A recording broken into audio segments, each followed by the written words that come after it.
Usap mga brad. Bali ganyan po yung ginagawa nila. Ayan. Ibababa po yan.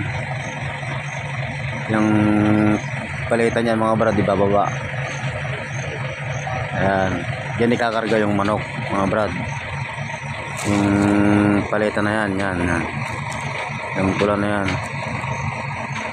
Yan ikakarga yung manok mga brad.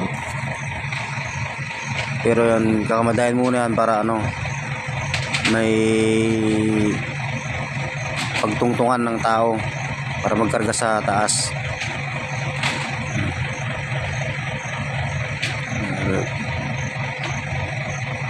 Para maayos tayo may karga dun sa loob, kailangan lalabas yung crates nya.